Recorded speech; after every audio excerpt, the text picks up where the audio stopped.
B-Knocks. Welcome back to another episode of B-KnockzTV. Today, we're going to head out to the Midwest and cover what I consider to be their golden era.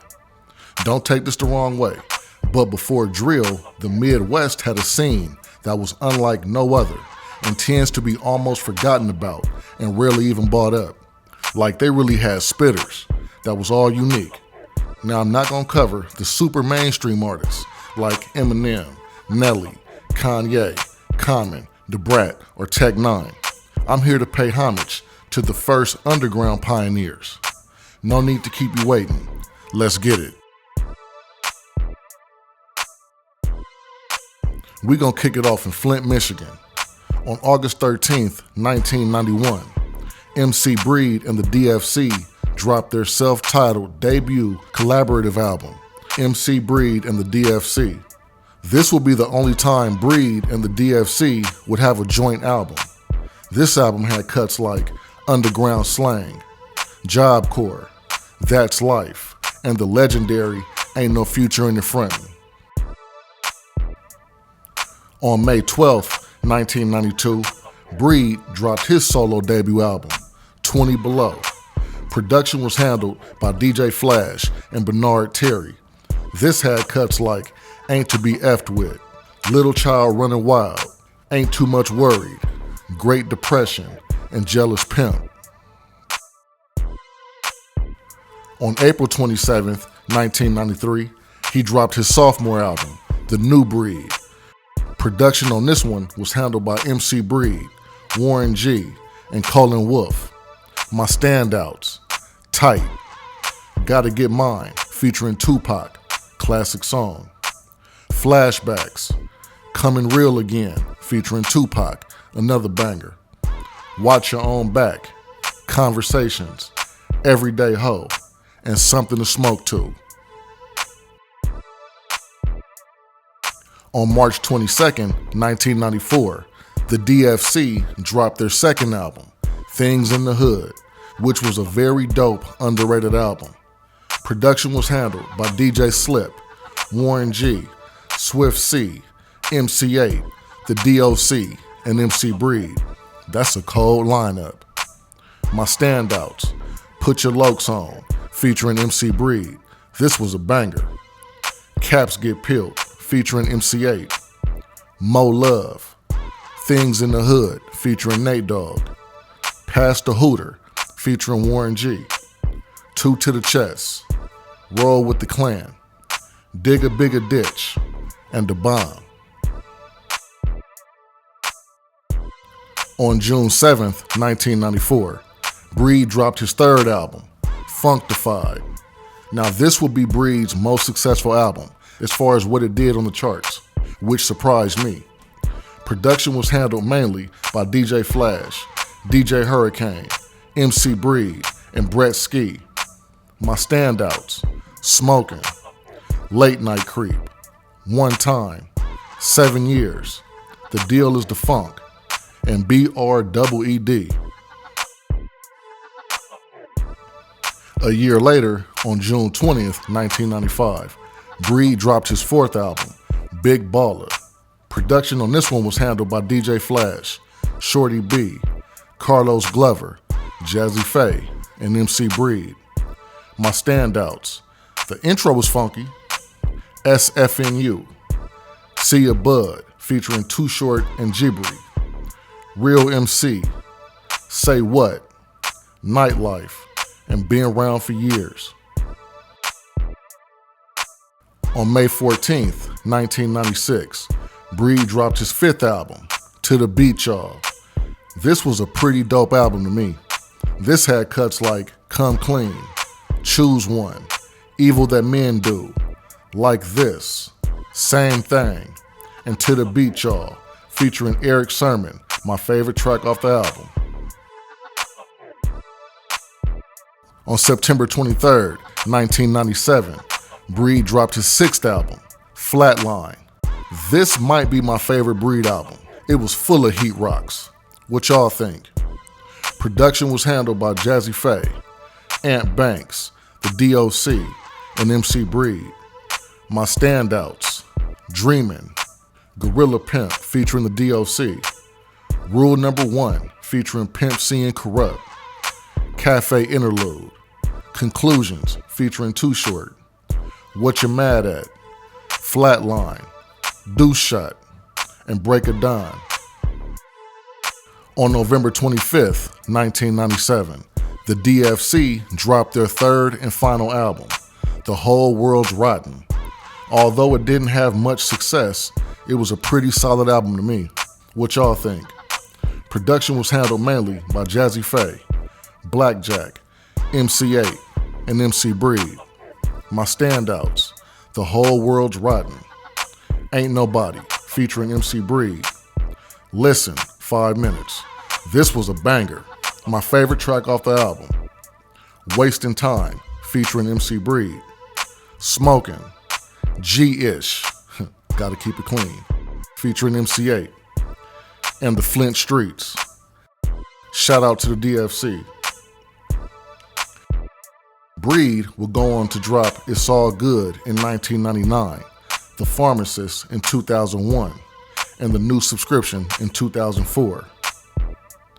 Rest in peace to MC Breed, a true certified legend in the game. On June 1st, 1993, Top Authority dropped their debut album, Something to Blaze To. This group consisted of members Shotgun, Flex, and Daylo. This album was a very solid debut.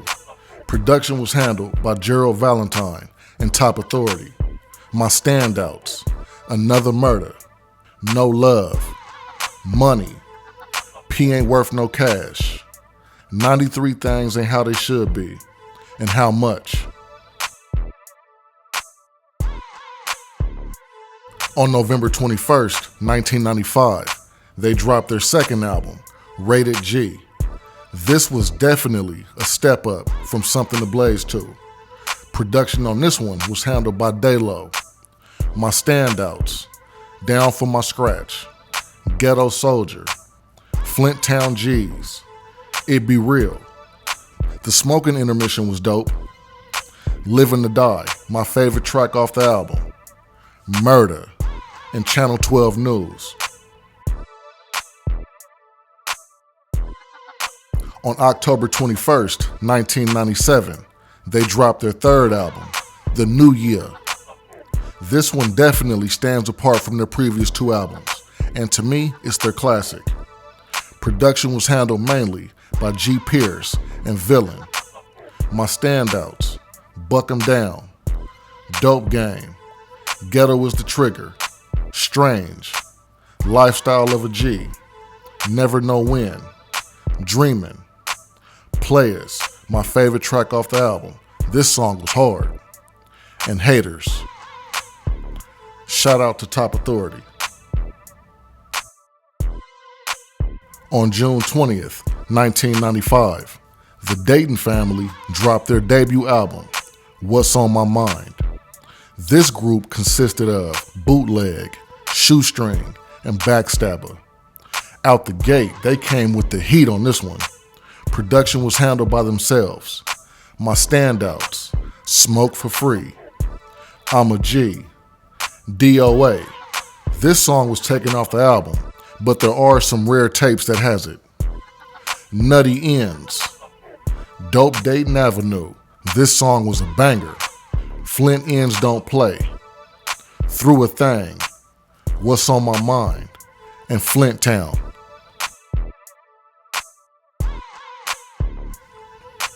On October 1st, 1996, they dropped their second album, FBI. And here's our introduction to Bootleg's brother, Ghetto E. This album is an underrated classic in my opinion. It has some top-notch bangers on it. Production was handled by Steve Pitts and the Dayton Family. My standouts: Hand That Rocks the Cradle, FBI, Real With This, a certified heat rock, Player Haters, What's on My Mind Part 2, Killer G's, Bloodbath, Newspaper, Stick and Move, and Ghetto. On March 30th, 1999, Bootleg dropped his solo album, Death Before Dishonesty. This also has some heat on it as well. Now, I'm not too sure who did production. If you know, leave it in the comments. My standouts: Death Before Dishonesty, Fantasies, Mama, Fly Away, We Gon' Ride, Bad Guy, Sophisticated Thugs featuring Razzcazz, No Future featuring MC Breed, and Set Up. On September 7th, 1999, Shoestring dropped his solo album, Representing Till the World Ends. This was another pretty solid album in my opinion. Production was handled by G. Pierce and Steve Pitts. My standouts: Wiggy, Twist Up and Roll. This was a banger. Following a Star, Snitch Killer, and Sunshine and Blow. The Dayton Family would go on to drop Welcome to the Dope House in 2002, Family Feud in 2005, Return to Dayton Ave in 2006, and Charges of Indictment in 2011. Shout out to the Dayton Family.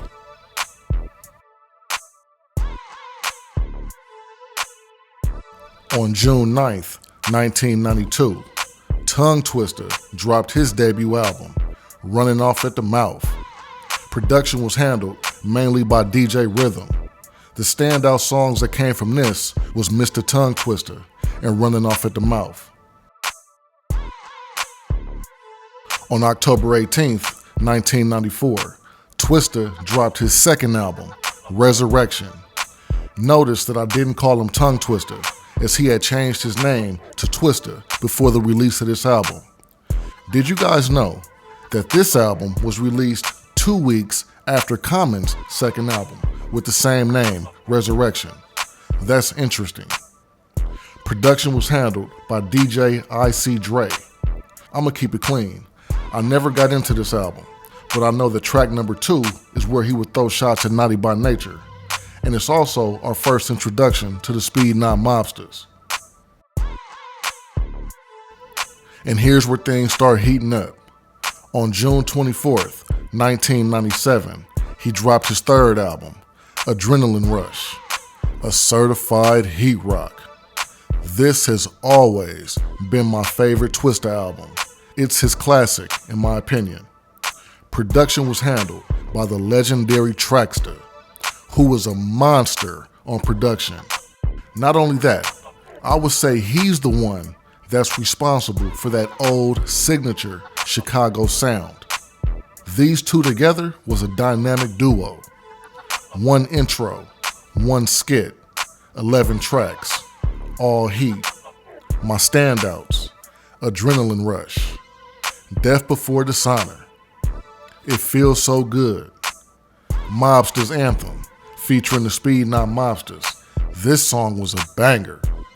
Emotions featuring Johnny P, Unsolved Mystery, Get It Wet featuring Miss Kane, classic song. No Remorse featuring the Speedknot Mobstaz, Turtle Banks, and Master Link. And the Emotions remix was pretty cool too. On October 6, 1998, Twista and the Speedknot Mobstaz dropped Mob Stability, one of my favorite albums that ever came out. This has so much heat on it, I'm surprised nobody talks about it. The Speedknot Mobstaz consisted of members Liffy Stokes and Maze. Them alongside of Twista was a deadly force. They could all spit. Production was handled by the legendary Traxta. My standouts: Crook County featuring New Sense. Twista went in on Bone. Front Porch featuring Danny Boy. Legit Ballers. That beat was nuts. Mob Stability. This was another knocker. Liffy got off on this one.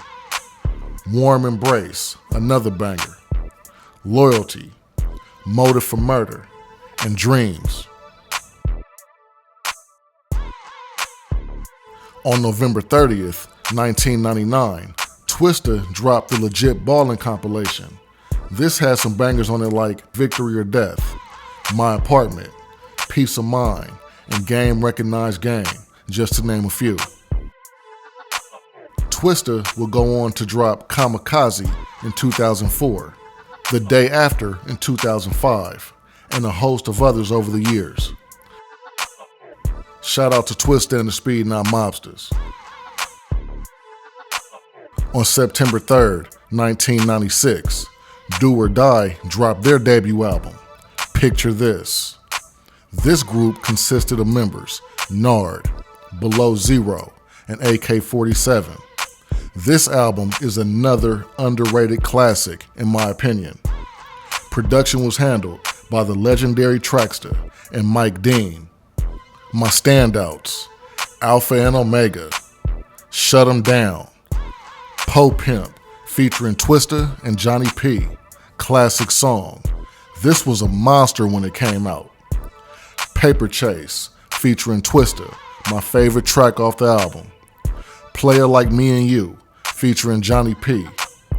Promise, Search Warrant, Another One Dead and Gone, and Money Flow featuring Twista. This was a banger. On April 7th, 1998, they dropped their second album, Heads or Tails. I'ma keep it clean. This one wasn't as hard as Picture This, but it did have some certified knockers on it. Production was handled by Mr. Lee, the legendary Trackster, and Mike Dean. My standouts: Just Ballin', Pimpology, Lil Something Something, Still Po Pimpin' featuring Twista and Johnny P. This song is still a heat rock. I always liked this one better than the first one. And I haven't said this yet, but Johnny P was a beast back in the day. Shout out to Johnny P.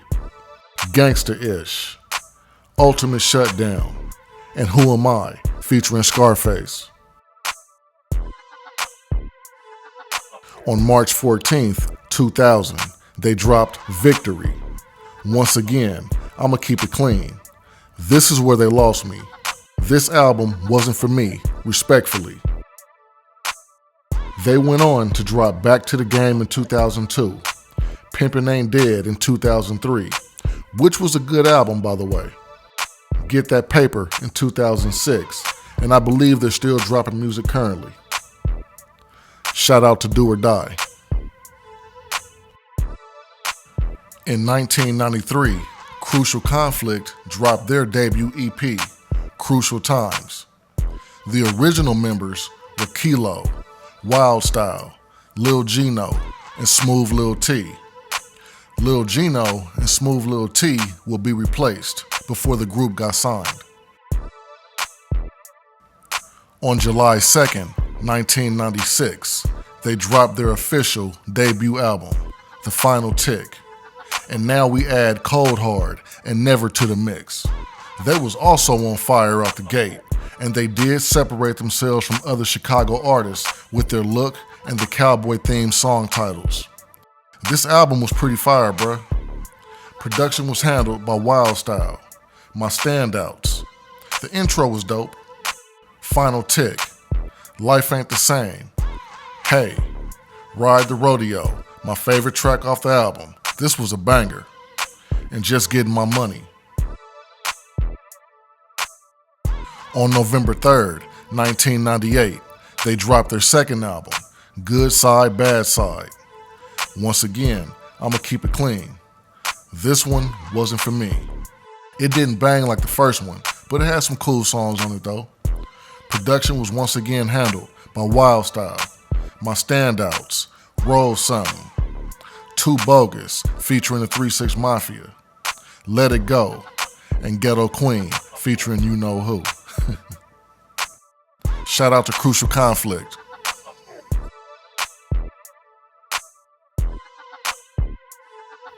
Now you know I couldn't leave without bringing Detroit in the mix. In 1989, a lot of people would say the birth of horrorcore started with this dude, E. Sham.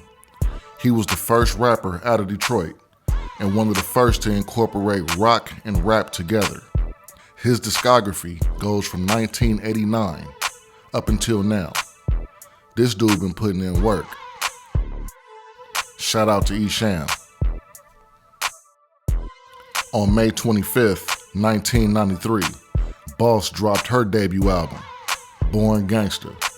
She was indeed the first girl gangster rapper. And when she came out, I remember everybody was like, damn, she hard. And the album was dope as hell too. This had cuts like Deeper, Progress of Elimination, Recipe of a Hoe, and I Don't Give a F, just to name a few. Rest in peace to Boss.